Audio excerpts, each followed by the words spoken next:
Have you ever wondered who was the first U.S. president to ever be photographed? Maybe names like Abraham Lincoln or George Washington pop into your mind. But the real answer is tucked away in a faded black and white photograph, one that rarely gets mentioned.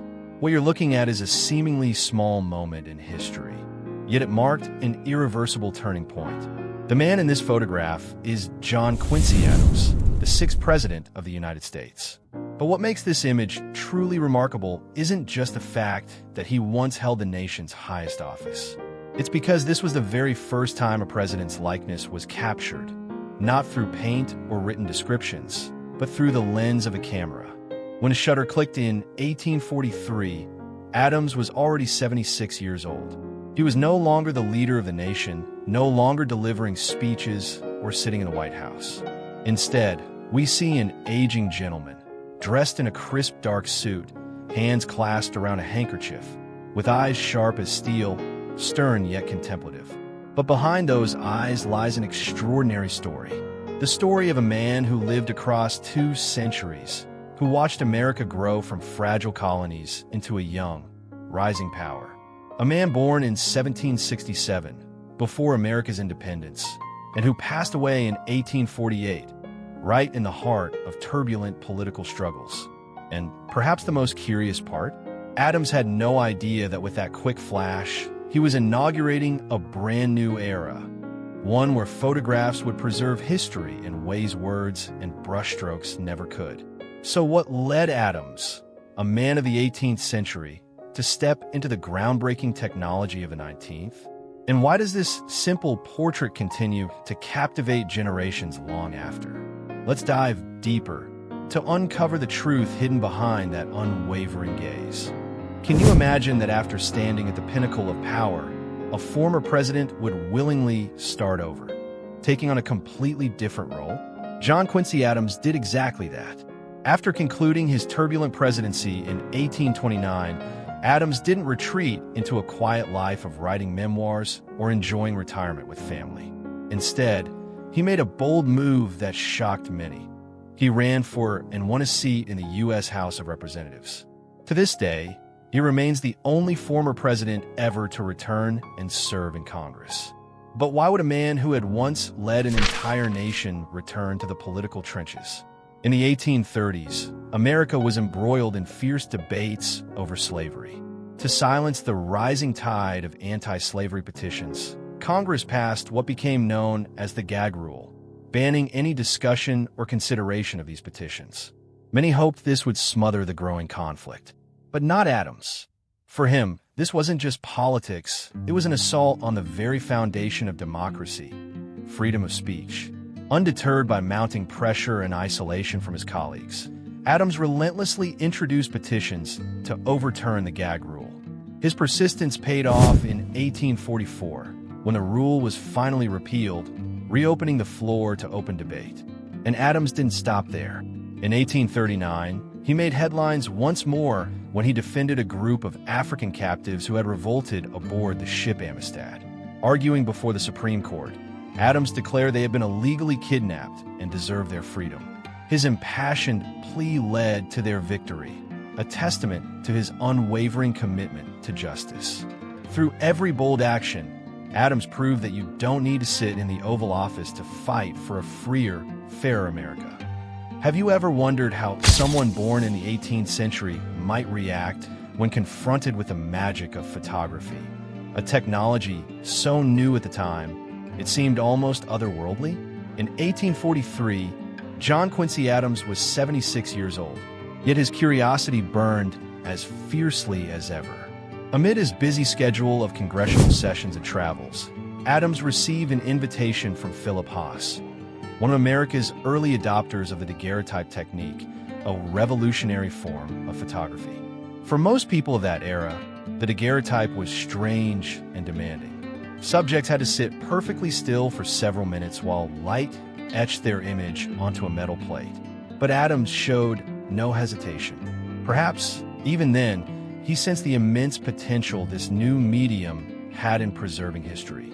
The day of the photo session arrived, and the atmosphere in Haas's studio was a mix of tension and excitement.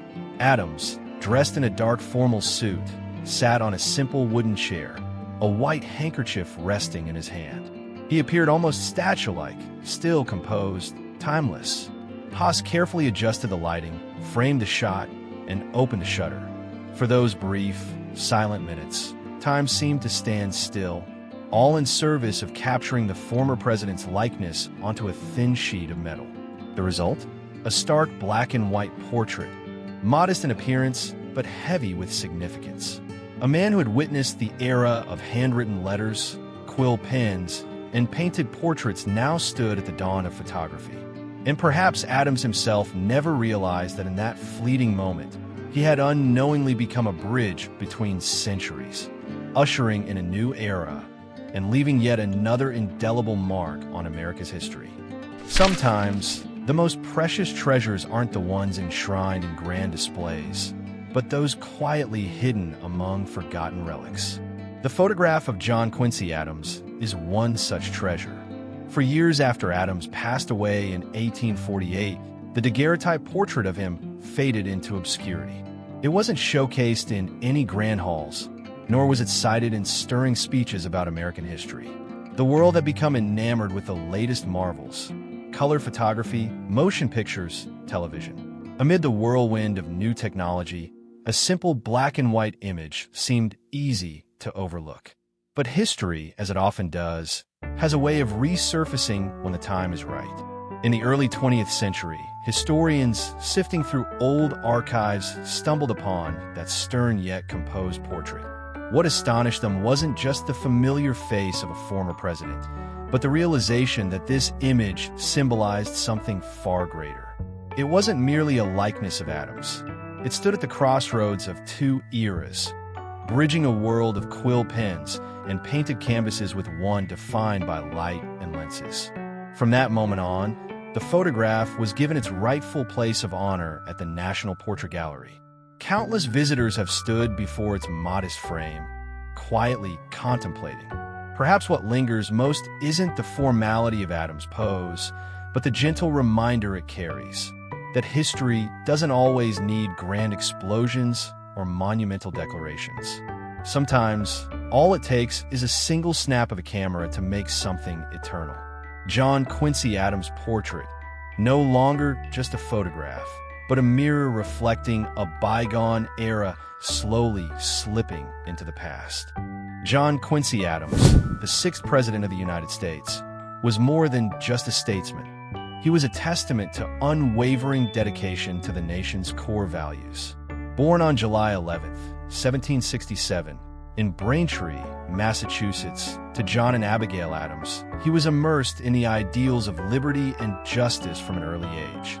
Throughout his political journey, Adams remained steadfast in his principles. Despite facing numerous challenges during his presidency, 1825 to 1829, he championed infrastructure development, education, and scientific advancement. His vision often met resistance due to political opposition, yet his commitment never wavered. After his presidency, Adams embarked on a remarkable chapter as a member of the House of Representatives from 1831 until his death in 1848. In this role, he emerged as a formidable opponent of slavery and a defender of free speech. His relentless efforts against the gag rule, which suppressed discussions on anti-slavery petitions, underscored his dedication to democratic principles.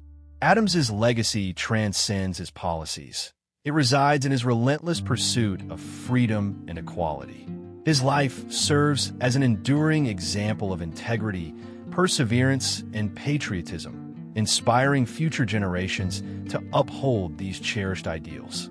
Reflecting on Adams's contributions, we recognize a leader who devoted his life to advocating for noble values, significantly shaping the America we know today.